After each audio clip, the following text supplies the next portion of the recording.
Barcelona is alive with music, with dancing, and more dancing.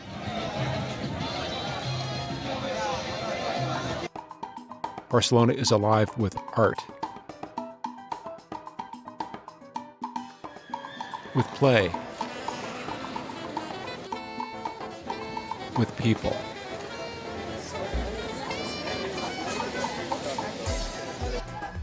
So we're in Barcelona, and I want to tell you a secret. It's the secret of the disappearing bus route. It's this bus route right here, 116, and there's the bus. Oh, excuse me.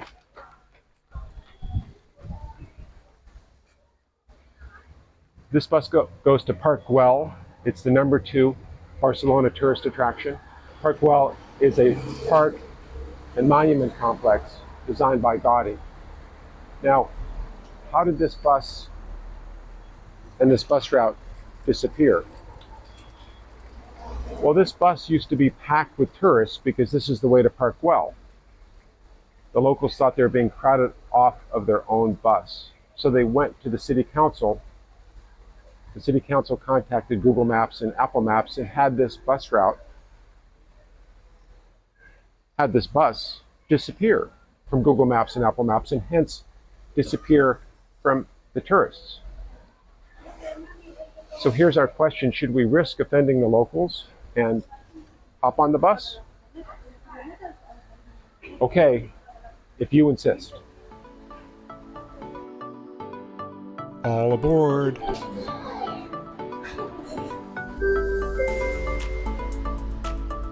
Propera parada. Camèlies Pau Alzina. So we all did it. We survived the forbidden bus, kind of anticlimactic. We're at Park Guell.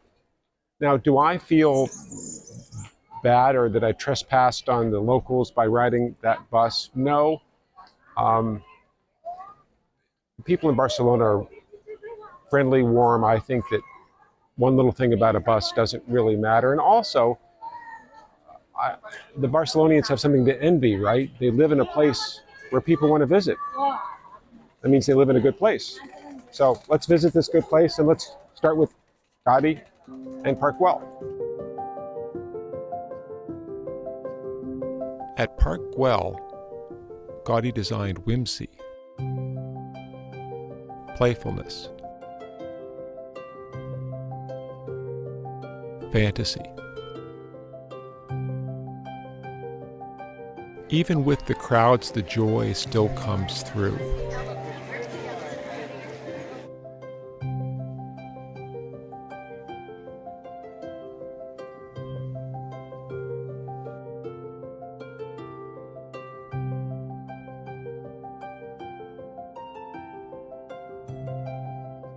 One last photo for us as we're on our way to Sagrada Familia.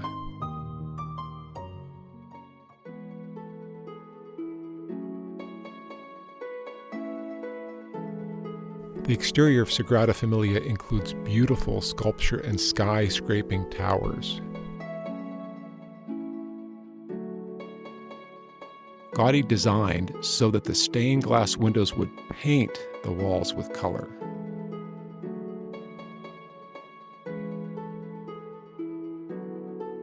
The curving columns are trees which branch out and with leaves at the top.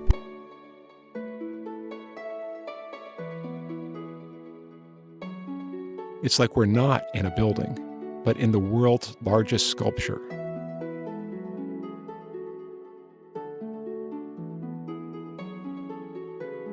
Think of the audacity of Gaudi's ambition, the reach of his dream.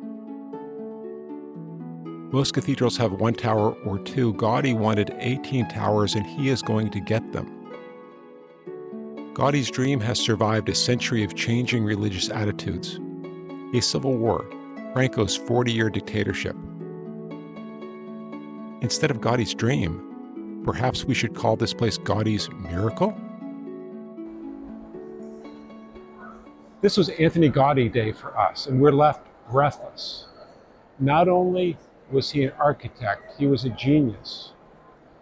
He created art that's not just beautiful, but stimulating and gives you life, makes you feel alive. And he was an engineer. The engineering in this place is incredible, done somehow by him with mathematics before computers. And he was a magician. He passed away, and yet he created something that people recognize as being so worthwhile that his dream is still being built today.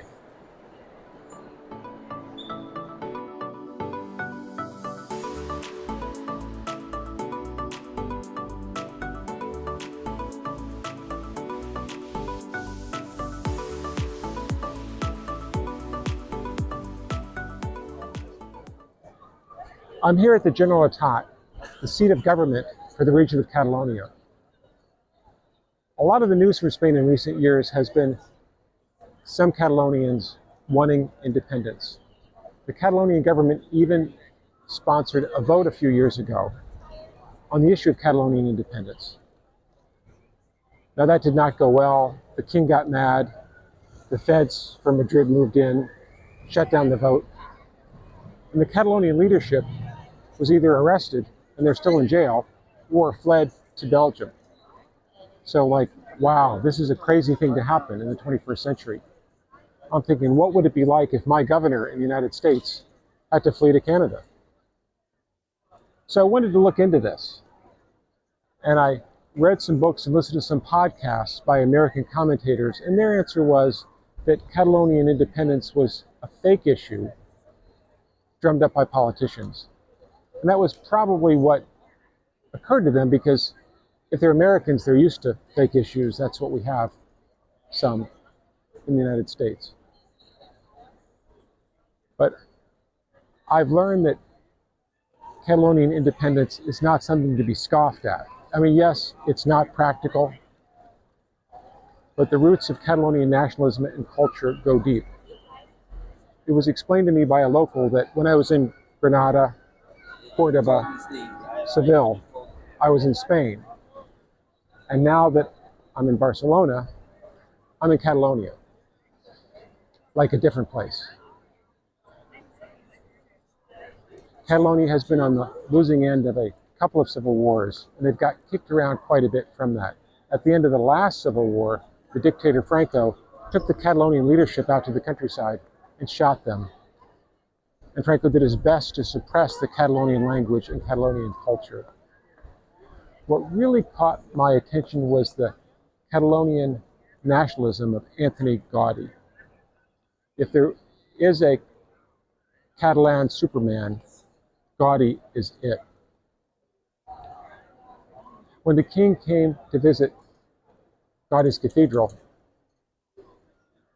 Gaudi was supposed to speak to the king in Castilian Spanish, but he would only speak in Catalan. Gaudi was even beaten up for being in the neighborhood of a couple of pro-Catalonian demonstrations, and he was even put in jail once. So if anyone can make us respect Catalonian culture and nationalism, it's Gaudi, and this obviously is a long-running thing. Gaudi's been gone for like 100 years. So the news from Spain, I don't think is going to change, and we'll stay tuned for more news.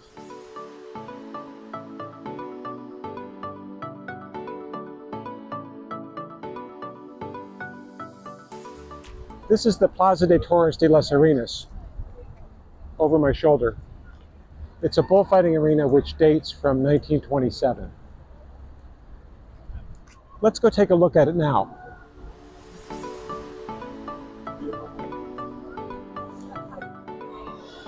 Surprise! I love this. In 2011, the bullfighting arena was turned into a shopping mall, complete with, you can hear them, the kids playing downstairs. Good for you, Barcelona. Catalonia and Barcelona have a lot to be proud of for being against bullfighting. In 2010, Catalonia passed a law making bullfighting illegal in Catalonia. Now there's this tension always between the national government in Madrid and Catalonia So in 2013, the national government passed a law stating that bullfighting was part of the cultural heritage of all Spaniards, and that law was used by a court in Madrid to reverse Catalonia's ban on bullfighting. That is, the court in Madrid ordered that bullfighting was legal in Catalonia. But despite that, bullfighting has never come back in Catalonia. What do the Catalonians, the Barcelonians do instead of attending bullfights? I'm thinking maybe go to the movies or go shopping. So we've really enjoyed Barcelona, and I hope you've enjoyed Barcelona too. Now I know my videos are not for everybody, but you're not everybody, so please like and subscribe.